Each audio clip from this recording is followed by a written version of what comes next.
બસ સમજી દીકરી જેવી જેવી લગ્નની ઉંમર આવે ને બાપને ફડકા પડવા માંડે, રાતે ઊંઘ ન આવે. અરે હવે એને મારે વળાવવી પડે, અને વળાવવી તો પડે જ. જે શ્વાસ અંદર લીધા હોય એને ક્યારેક બહાર કાઢવો જ પડે.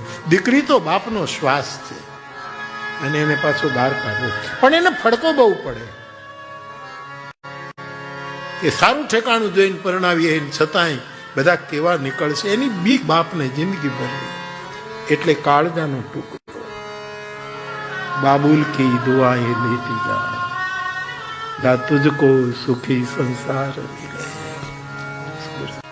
એટલે મારે સમાજને કહેવાનું કે કોઈની દીકરી તમારે ઘરે આવી હોય ત્યારે એને તમે સાચવજો.